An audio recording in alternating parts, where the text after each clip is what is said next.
Hola, mi amigo querido, qué alegría poder estudiar una vez más una lección de la escuela sabática. Esta vez vamos a estudiar la lección número 11 para el 15 de marzo del año 2005.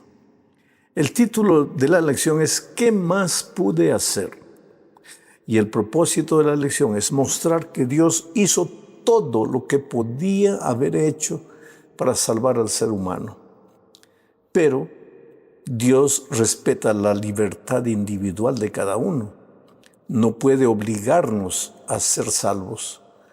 Él nos llama, Él pagó el precio de nuestros pecados en la cruz del Calvario, pero espera que nosotros tomemos una decisión completamente voluntaria. Entonces, con esto en mente, vamos a la primera parte de este estudio bajo el subtítulo de Cristo, el verdadero vencedor. ¿Por qué este subtítulo, Cristo, el verdadero vencedor? Porque el diablo aparentemente ha vencido en este mundo. Ha sembrado dolor, desgracia, tragedia, traición, violencia, injusticia, hambre, enfermedad, muerte.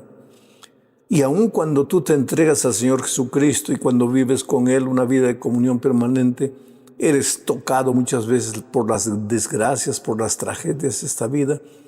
Entonces, aparentemente parece que el diablo hubiera vencido, pero eso no es verdad. El asunto es que el instrumento que el diablo usa es la mentira. Él es engañador, es el seductor, es el mentiroso por naturaleza.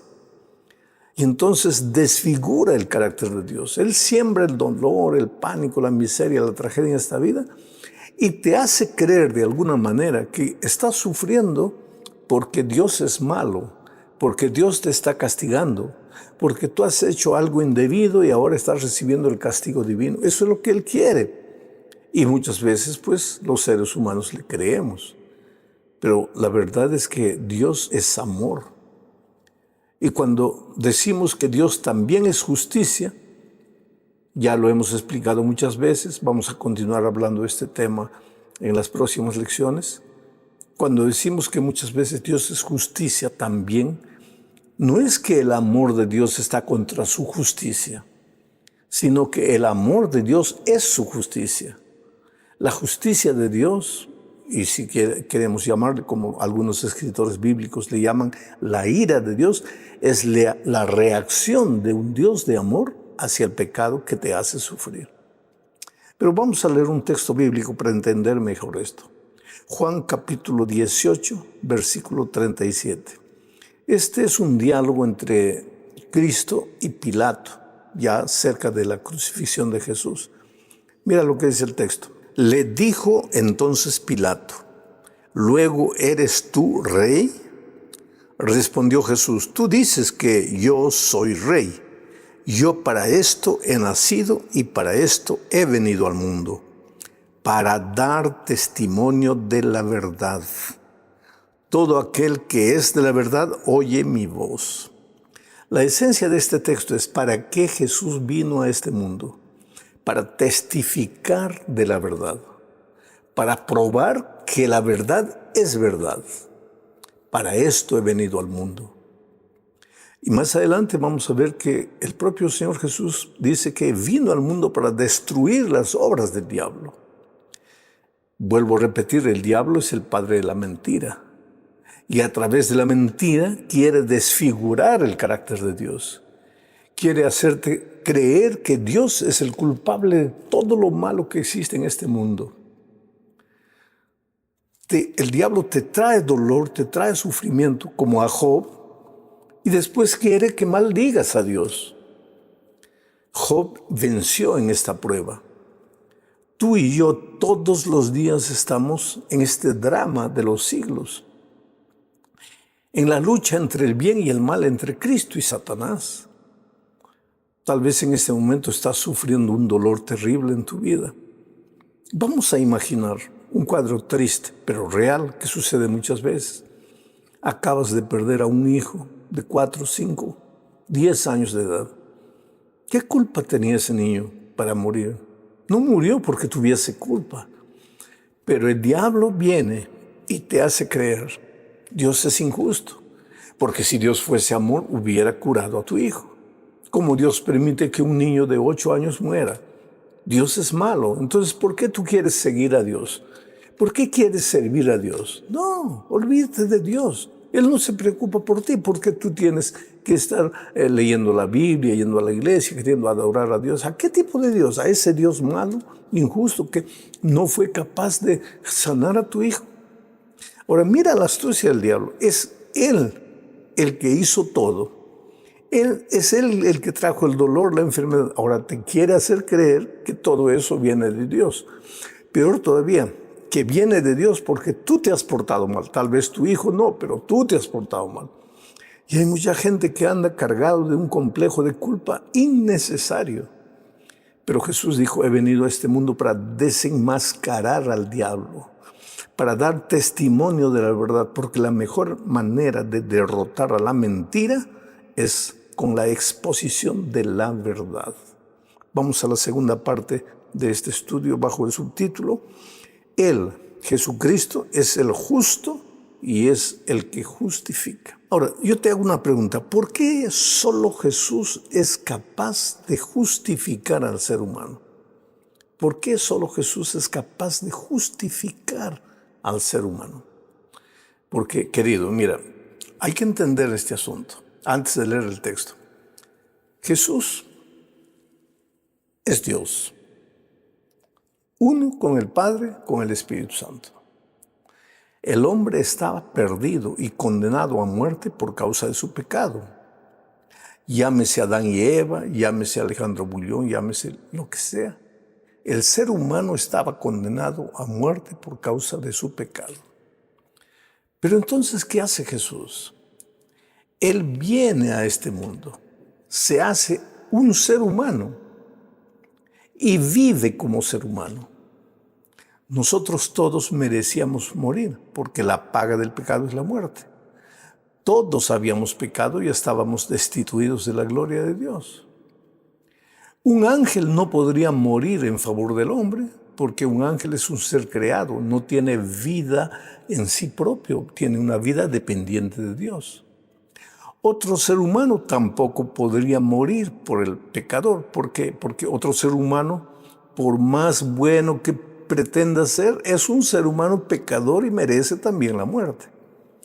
Entonces solo podía salvar al ser humano un ser divino que fuese capaz de derrotar al pecado. Por eso Jesús vino a esta tierra como ser humano, y como ser humano fue tentado en todo, pero no pecó y venció al pecado. Solo que Jesús tiene vida en sí propio. ¿Por qué? Porque es Dios. Pero ahora como ser humano conquistó la vida por causa de su obediencia. Entonces Él toma esa vida y le dice a su Padre, esta vida que yo conquisté porque me hice ser humano y fui a la tierra y viví y fui tentado en todo y no caí, esta vida que yo conquisté se la voy a entregar de gracia al ser humano. Y la muerte que el ser humano merece, la voy a morir yo. Fue por eso que el Señor Jesucristo murió en la cruz del Calvario, porque Él no tenía necesidad de morir. La paga del pecado es la muerte, pero Jesús había venido como ser humano, había sido tentado en todo, pero nunca pecó. Entonces, con esto en mente, ahora vamos a leer Hebreos capítulo 2, versículo 14. Dice así, así que por cuanto los hijos participaron de carne y sangre, nosotros todos, los hijos de Dios, Él, Jesucristo, también participó de lo mismo, de sangre y carne, para destruir por medio de la muerte al que tenía el imperio de la muerte, esto es, al diablo. Entonces Jesús es justo, y como es justo, puede justificar. Y aunque has caído en el pecado, y aunque has cometido errores, hay perdón para ti, porque la paga de tu pecado ya fue pagada en la cruz del Calvario. El Señor Jesús ofreció su vida por ti. Y en la cruz del Calvario, Jesús colocó la estocada final en el corazón del diablo. Toda su mentira de que Dios es injusto, de que Dios no se importa contigo, de que Dios te hace sufrir, se acabó. porque la verdad en Cristo murió en la cruz del Calvario y el universo entero, incluyendo nosotros, entendemos que si murió en la cruz por nosotros es porque nos amaba con un amor infinito. Dios te ama, querido. Cuando digo Dios te ama, no pienses tú inmediatamente en tu buen comportamiento o en tus errores o en tus pecados. Tú olvídate de ti, porque el amor de Dios por ti no depende de lo que tú hagas o lo que tú no hagas. Simplemente Él te ama. Pero vuelvo a repetir, ese amor maravilloso, incondicional de Dios, no te sirve de nada si tú no lo aceptas. ¿Por qué? Porque Dios respeta la libertad, no te puede obligar a ser salvo. Tú tienes que querer ser salvo. Con esto en mente vamos a la tercera parte de este estudio. El subtítulo es El Cántico de mi amado. Y aquí veremos pues que Dios hizo todo lo que pudo haber hecho, primero para pagar el precio de nuestro pecado y después para que nosotros pudiésemos vivir en los caminos de justicia. Dios hizo todo. El profeta Isaías, en una poesía muy bonita, describe lo que Dios siente por su pueblo. Mira lo que dice figurativamente. Él usa aquí una ilustración muy bonita del dueño que planta una vid y espera recoger uvas, pero infelizmente la vid produce uvas silvestres, extrañas, amargas. Mira lo que dice el texto, Isaías capítulo 5, versículos 1 al 4. Ahora cantaré por mi amado el cantar de mi amado a su viña. Tenía mi amado una viña en una ladera fértil. La había cercado y despedregado, plantado de vides escogidas. Había edificado en medio de ella una torre y hecho también en ella un lagar. Y esperaba que diese uvas, y dio uvas silvestres. Ahora pues, vecinos de Jerusalén y varones de Judá, juzgad ahora entre mí y mi viña. ¿Qué más se podía hacer a mi viña que yo no haya hecho en ella? ¿Cómo, esperando yo que diese uvas, ha dado uvas silvestres? Este es un canto triste, queridos, porque la viña somos nosotros. Era el pueblo de Israel en el Antiguo Testamento, somos nosotros hoy en el Nuevo Testamento, el pueblo de Dios. Dios, en la persona del Señor Jesucristo, murió en la cruz del Calvario, pagó nuestros pecados. A través del Espíritu Santo nos guía, habla a nuestro oído, nos muestra el camino. Nos dejó su palabra, nos dejó sus enseñanzas, sus instrucciones, el manual de la vida victoriosa. Todos los días está consolándonos, protegiéndonos, defendiéndonos, guardándonos. Aun cuando por vivir en este mundo de tristeza y de dolor somos tocados por el diablo, ahí viene el Espíritu de Dios consolándonos, ayudándonos a no quedar caídos, a levantarnos, a acreditar, a mirar en el futuro, al futuro sin miedo. Dios hizo todo y sin embargo nosotros, que deberíamos producir uvas bonitas, deliciosas, por tanto cuidado que Dios nos da, producimos uvas silvestres, uvas amargas, uvas que no valen nada. ¿Qué más podría haber hecho el Señor Jesucristo por nosotros? Yo siempre digo cuando miro a la cruz del Calvario que desde la cruz Jesús estaba muriendo. Jesús no fue un loco suicida que quería morir, querido. Jesús cuando vino a esta tierra tomó la forma humana, era un ser humano con instinto de conservación. Y el ser humano que tiene instinto de conservación no quiere morir. Así que Jesús no fue un loco suicida que fue a la cruz para morir, no. Tanto así que la noche anterior a su crucifixión, él en oración, sudando sangre de dolor y de sufrimiento, le dijo a su Padre: Padre, pasa de mí esta prueba, pasa de mí este cálice, pero que se haga tu voluntad. La única manera de salvarnos era que Jesús muriera en la cruz del Calvario, porque de otra manera estábamos perdidos. Y en la cruz del Calvario, cuando Él estaba muriendo, yo creo que Él te miró y te dijo: hijo, yo no quiero morir, pero estoy muriendo para que tú te salves. Pero tú te estás perdiendo. Entonces dime, ¿qué más podría hacer para salvarte? ¿Qué más? Esa es la pregunta que toca mi corazón y que debe tocar el corazón de cada ser humano. ¿Qué más Dios podría haber hecho para salvarnos? En la cuarta parte encontramos la parábola de Cristo acerca de la viña.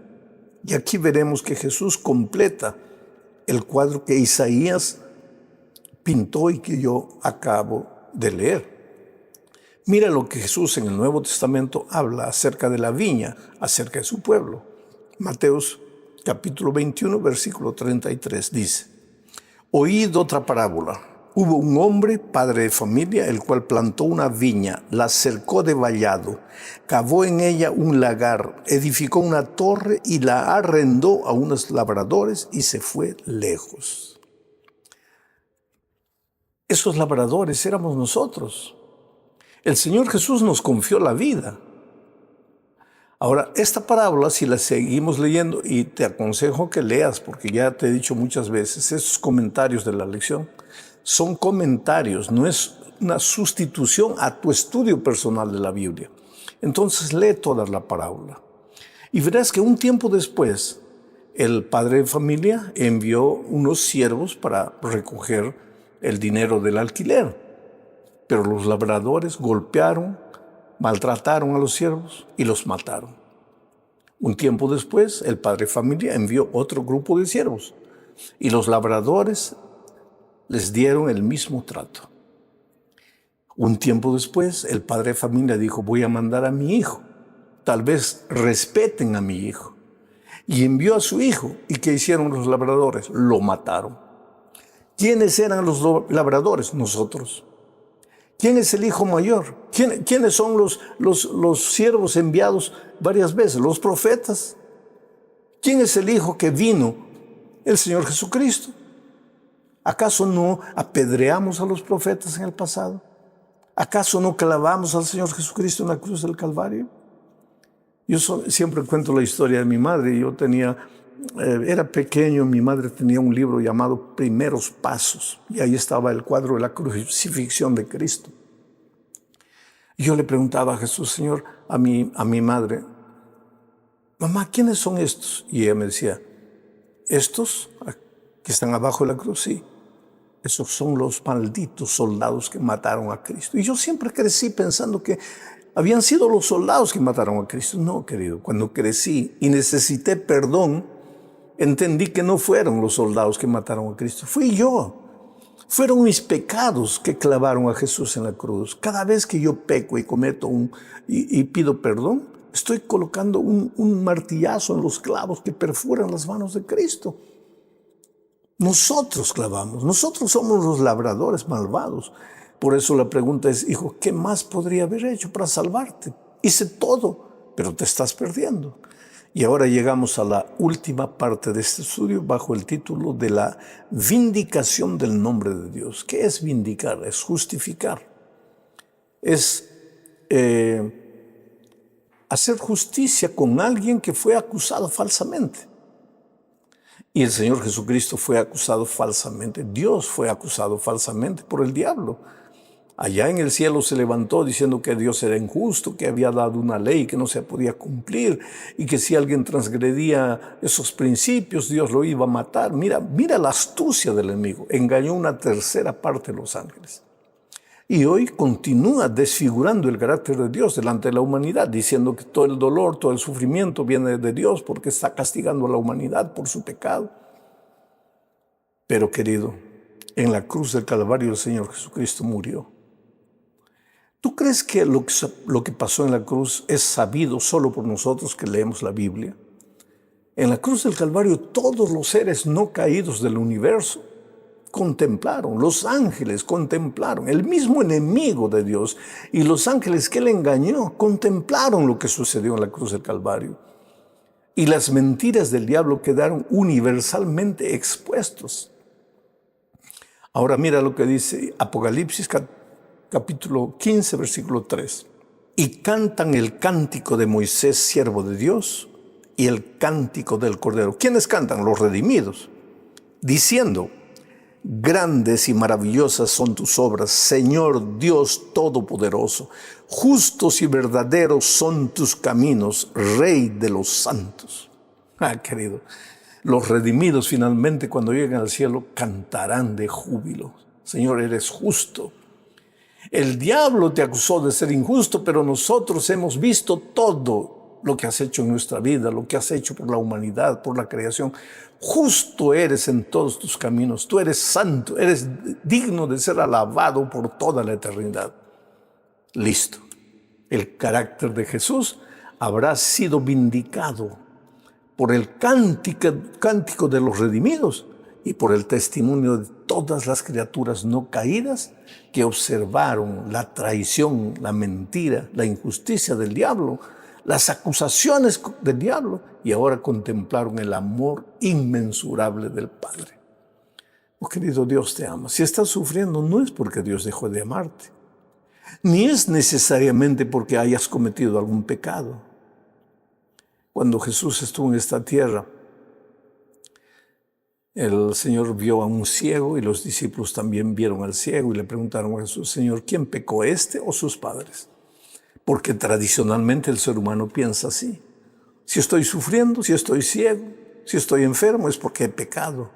Si no he pecado yo, alguien en mi entorno ha pecado. Y no, querido. A veces sufrimos, muchas veces sí sufrimos porque traemos algún pecado escondido. Muchas veces sufrimos porque vivimos en un mundo de sufrimiento, en un mundo de dolor. Y como vimos en una lección anterior, Dios respeta la libertad. Dios respeta el curso de la vida, el curso de la historia. No puede meter la mano y transformar todo, porque ahí confirmaría las acusaciones del diablo. Estás viendo, Dios es injusto, solo hace lo que le conviene. Cuando no quiere algo, Él manipula las cosas. Así es el diablo. Pero llegará un tiempo en que todo eso pasará. Entonces Dios te ama, querido. No te desesperes. Y si has pecado, pues arrodíllate, confiésale a Dios, pídele perdón, levanta la cabeza, porque todos tus pecados ya fueron perdonados en la cruz del Calvario. Que Dios te bendiga. Un grande abrazo.